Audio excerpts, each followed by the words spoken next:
This is my WWE Elimination Chamber 2010 pay-per-view predictions. The pay-per-view is live exclusively on pay-per-view tomorrow. And after I give my predictions and thoughts of the Elimination Chamber pay-per-view, I'm going to give my thoughts on WWE dropping 3 more pay-per-views and adding more gimmick-based pay-per-views and my thoughts on that. Let me get on to my Elimination Chamber 2010 pay-per-view predictions. Like I said, the pay-per-view is live tomorrow night on pay-per-view. And at this point, the pay-per-view only has 4 matches. You got the 2 chamber matches, the women's match, and the IC title match. Now, you'll probably get another match added at the last minute, or some segment will get involved in the pay-per-view, maybe Vince McMahon and Bret Hart type segment, or something like that will get involved in the pay-per-view. Most likely another match or 2 will get added on this pay-per-view. The first matchup will be the first chamber match, which will be for the WWE Championship. It will be the Elimination Chamber for Raw. It will be Sheamus versus John Cena versus Randy Orton versus Kofi Kingston versus Triple H versus Ted DiBiase. Got some good talent in here. This should be a very good chamber match. Now, unfortunately, the outcome of this I'm not going to like, and I think a lot of people will not like the outcome of this. Most likely, I see, unfortunately, Sheamus will be the one retaining the WWE Championship and walk out still WWE Champion. And you'll see some good stuff in this match. I think even with him retaining the title, or at least I think he will retain the title, it's looking like that because they're kind of like talking about, like, with this Raw Chamber, they're kind of making a big point to point out that most people walking in as champion at an Elimination Chamber, in an Elimination Chamber match, very rarely walk out as world champion. I think since they're focusing on that a lot, I think that would be one of the reasons why Sheamus will walk out as champion. And plus, you got to look at this. You got Cena involved in this thing with Batista, and I don't think that would be for the World Heavyweight Championship. And they got, Vince McMahon and Bret Hart involved in that as well. So Cena won't win the title in that way, even though he is one of the people that could walk out. I just don't see it happening. Randy Orton, he's got his thing with Legacy, and he's got his little feud with DiBiase that I think will be built up within this match. Ted DiBiase and Kofi Kingston, them two will be the ones that will obviously not walk out as World Heavyweight Champion. So it's between Sheamus and Triple H in this match. And I think the reason why I don't see Triple H winning the title at this pay-per-view and see Sheamus winning it is because I think Triple H will have a match with Sheamus at WrestleMania. I think that's when Triple H will get the title. Triple H will defeat Sheamus at WrestleMania for the WWE Championship. But this could be a good chamber match. You see a lot of good talent in here. You'll see some good stuff with Orton and Kofi Kingston in here. Ted DiBiase and Orton should do some good stuff as well. Cena and Triple H, they always work very well with each other. Just as long as Sheamus, hopefully maybe he'll be like one of the last people involved in this match to get out of the chambers, out of one of the mini chambers, and he won't do too much in this match. The less he does in this match, the better this match will be. I would like to see, maybe they'll pull something where he'll be the first one to get eliminated, but I don't see that happening. I see him retain the championship. And then the next matchup will be for the IC Championship. This will be Drew McIntyre, the Intercontinental Champion, versus Kane. This match will be probably fairly short. I don't see it getting probably any longer than 8 to 10 minutes, and it's at best, it's going to be a watchable match. I don't see it being anything that good at all, though. Drew McIntyre will retain the IC Championship because there's really no point of putting the title on Kane with Drew McIntyre being friends with Triple H. I think we all know that's the reason why he's Intercontinental Champion, and he will retain the Intercontinental Championship on this pay-per-view. Then the next matchup will be for the Divas Championship. This will be Gail Kim versus Maurice. Now, if Gail Kim is the one to walk out as Divas Champion, it's an interesting note to point out that if Gail Kim does walk out as Divas Champion, should be the first women's competitor to win the Divas Championship, the Women's Championship, and the TNA Knockouts Championship.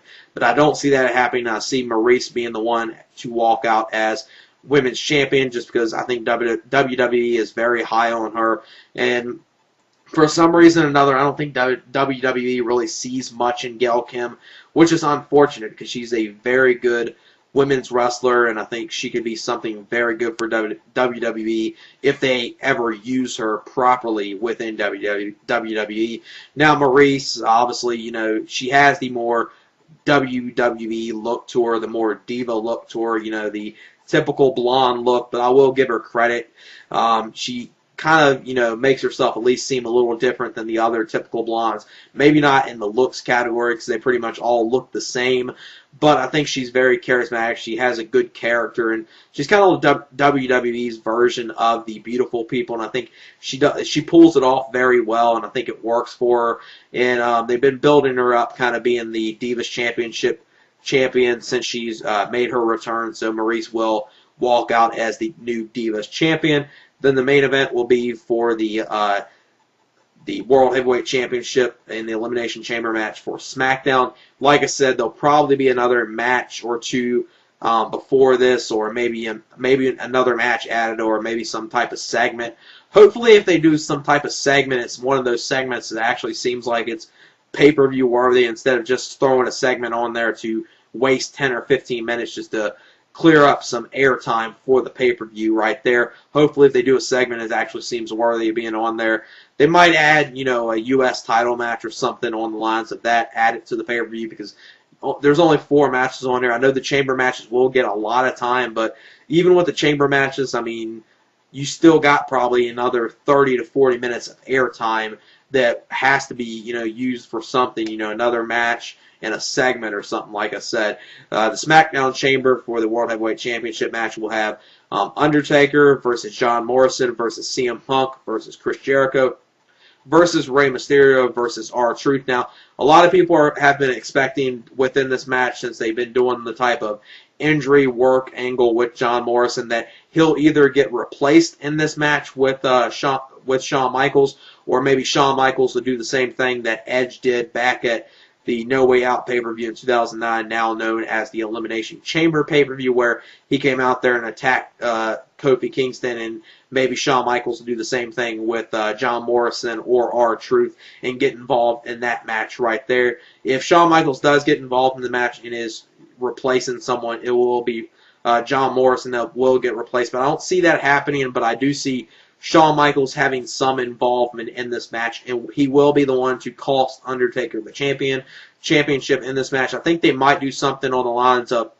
during the match, they'll do something where John Morrison, since they, working it as John Morrison's, injured, but he still wants to, pull it out, get in this match, and, prove that he can still work in this match, even battling the injuries. And I think they'll do something more of another work injury angle with him involved in this match, and then maybe the paramedics or referees will take a long time, and the chamber door will still be open, and Shawn Michaels will get involved in there, maybe super kick Undertaker and cost him the title, and someone like CM Punk or Chris Jericho will be the one to eliminate Undertaker, and then that will build up Undertaker versus Shawn Michaels at WrestleMania, because it looks like that is what they will do. Or they could go the route of Shawn Michaels being the one to, win the title here, and then say to Undertaker, I got your title, let's have a title match at WrestleMania. But I don't think they would go that route, because it's obviously, predictable of who's going to be walking out as champion in this match. It will be Chris Jericho. I'm thinking that's going to be walking out as World Heavyweight Champion in this match, just because they've been building up him and Edge already on SmackDown with the Cutting Edge segment and a couple other things as well. So it seems like they'll be doing a Chris Jericho versus Edge match for the World Heavyweight Championship at WrestleMania. And obviously, with that, Jericho will be the one to walk out as champion here. And I see the match ending, I see it being the final 2 in this match. I see it being Chris Jericho and Rey Mysterio, just because I think, what could you have the best ending for this match be? Chris Jericho and Rey Mysterio, they work so well with each other. That'd be a great ending to the match. And I don't see Undertaker making it to the final 2. I think he might be, I don't think he's going to be the first one eliminated, but it won't surprise me if he's the second or maybe third one eliminated from this match. I think he might get eliminated fairly early within this match right here. Or they could, have him be one of the last ones to get involved in the match. But I see it ending with Chris Jericho and Rey Mysterio being the final 2, making it look like Rey Mysterio is going to, win the title, but Chris Jericho, at the last-ditch effort, he'll, use some heel tactics or something, and he'll win the title in this match. He'll only have the title for a month. Chris Jericho will lose the title to Edge at WrestleMania. And now let me get on to my thoughts on WWE dropping 3 more pay-per-view names. They have dropped Backlash, Judgment Day, and The Bash. Now, I don't really have too much of a problem with them dropping Judgment Day and the Bash. That's at least understandable. Backlash, I do have a problem with, because Backlash is one of those pay-per-views that's, a well-established pay-per-view. I think it was a good thing to have that as a pay-per-view right after WrestleMania. I think it's been established since 1999 is the first one they did, and I think it's, sad to see another pay-per-view that's been around for a little while to be gone. I mean, you don't have No Way Out anymore. You don't have Judgment Day anymore. You don't have Unforgiven anymore. You don't have No Mercy, Armageddon. You don't have any of these pay-per-views that's been around for so long. Now all you have is just gimmick-based pay-per-views. What they have replaced Backlash with is that will be the month that the Extreme Rules pay-per-view will be on now.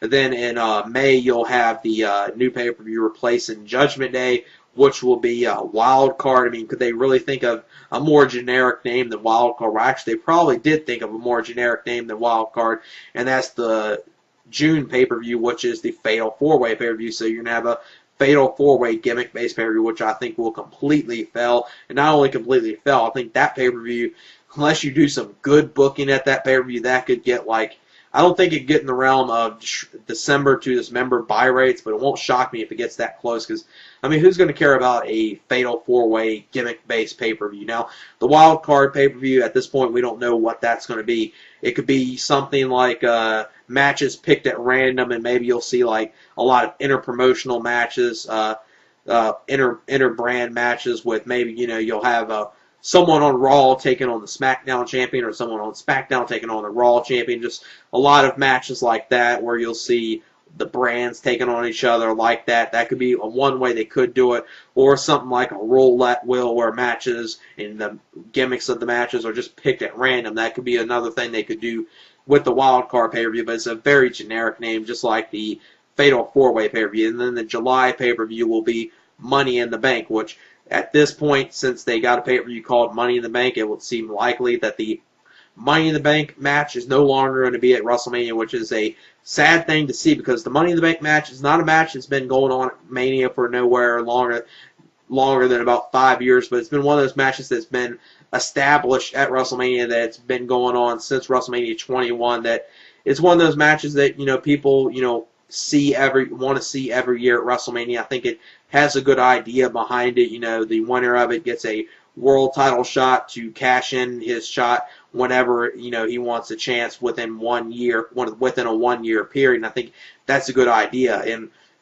not having that at WrestleMania and then having a pay-per-view with it, I don't think it's really going to work, because, people will want to see, the Money in the Bank match, but I don't think it's going to be something that people are going to say, hey, I got to spend $45 for this pay-per-view to see the Money in the Bank match.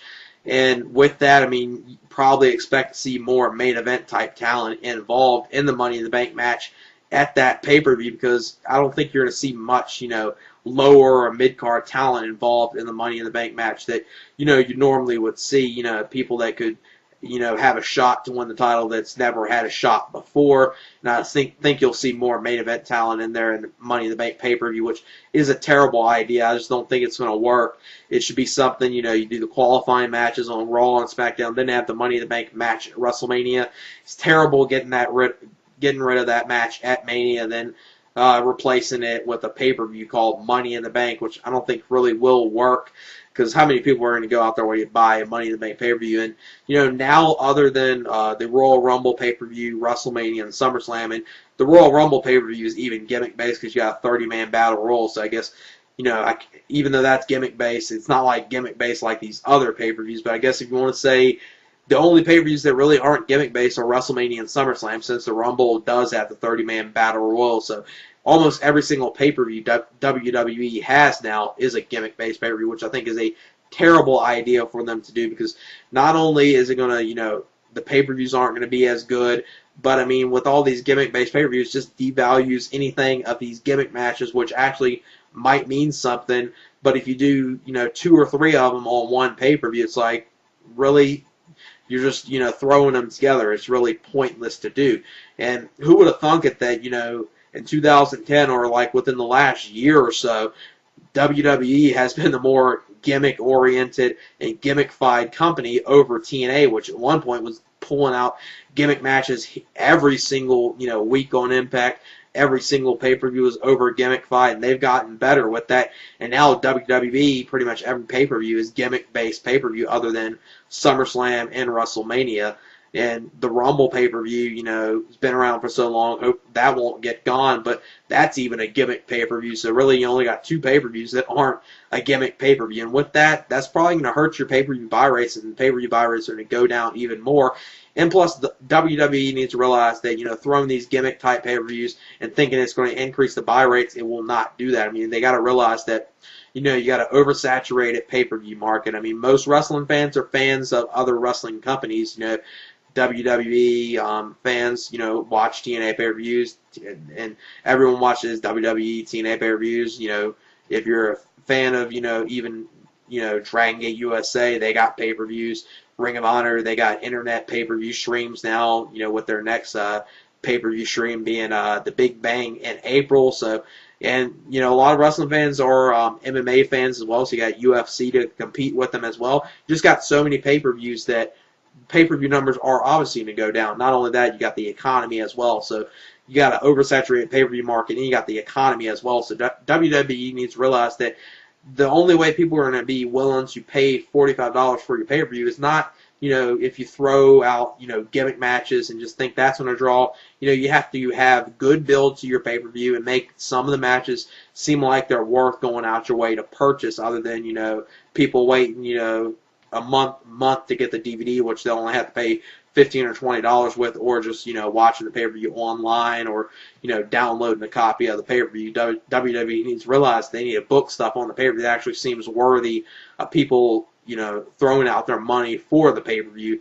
Because really, other than the Rumble, WrestleMania, and SummerSlam, most other pay-per-views, not every fan is going to go out your way to purchase the other ones. I mean, there are people that are, you know, diehard WWE supporters, they're diehard TNA supporters that will buy every single pay-per-view no matter what. But the amount of the people that do that are very small, I would say.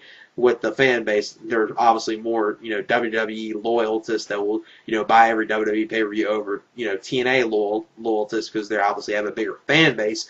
But WWE needs to realize that you need to have better booking, better, you know, build up, and make stuff actually seem like it's worthy of going out your way to spend the $45 with, which, you know, most of the time, you know, a lot of the pay-per-views don't seem like they're worth $45 for actually going out your way to purchase them. So I just want to come on here and give my predictions for the Elimination Chamber pay-per-view that will air tomorrow, and give my thoughts on WWE dropping 3 more pay-per-views and replacing them with more gimmick-based pay-per-views. And yeah, that's it. Peace. Heavyweight champion. So it's between Sheamus and Triple H in this match, and I think the reason why I don't see Triple H win the title at this pay-per-view and see Sheamus winning it is because I think Triple H will have a match with Sheamus at WrestleMania. I think that's when Triple H will get the title. Triple H will defeat Sheamus at WrestleMania for the WWE Championship. But this could be a good chamber match. You see a lot of good talent in here.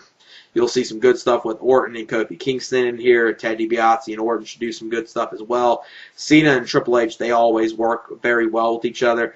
Just as long as Sheamus, hopefully maybe he'll be like one of the last people involved, or some segment will get involved in the pay-per-view. Maybe Vince McMahon and Bret Hart type segment, or something like that will get involved in the pay-per-view. Most likely another match or two will get added on this pay-per-view. The first matchup will be the first chamber match, which will be for the WWE Championship. It will be the Elimination Chamber for Raw. It will be Sheamus versus John Cena versus Randy Orton versus Kofi Kingston versus Triple H versus Ted DiBiase. Got some good talent in here. This should be a very good chamber match. Now, unfortunately, the outcome of this I'm not going to like, and I think a lot of people will not like the outcome of this. Most likely, I see, unfortunately, Sheamus will be the one retain the WWE Championship and walk out still WWE Champion. And you'll see some good stuff in this match. I think even with him retaining the title, or at least I think he will retain the title, it's looking like that, because they're kind of like talking about, like, with this Raw Chamber, they're kind of making a big point to point out that most people walking in as champion at an Elimination Chamber, in an Elimination Chamber match, very rarely walk out as world champion. I think since they're focusing on that, this is my WWE Elimination Chamber 2010 pay-per-view predictions. The pay-per-view is live exclusively on pay-per-view tomorrow. And after I give my predictions and thoughts of the Elimination Chamber pay-per-view, I'm going to give my thoughts on WWE dropping 3 more pay-per-views and adding more gimmick-based pay-per-views. My thoughts on that. Let me get on to my Elimination Chamber 2010 pay-per-view predictions. Like I said, the pay-per-view is live tomorrow night on pay-per-view. And at this point, the pay-per-view only has 4 matches. You got the 2 chamber matches, the women's match, and the IC title match. Now, you'll probably get another match added at the last minute. A lot. I think that would be one of the reasons why Sheamus will walk out as champion. And plus, you got to look at this. You got Cena involved in this thing with Batista, and I don't think that would be for the World Heavyweight Championship. And they got, Vince McMahon and Bret Hart involved in that as well. So Cena won't win the title in that way, even though he is one of the people that could walk out. I just don't see it happening. Randy Orton, he's got his thing with Legacy, and he's got his little feud with DiBiase that I think will be built up within this match. Ted DiBiase and Kofi Kingston, them two will be the ones that will obviously not walk out as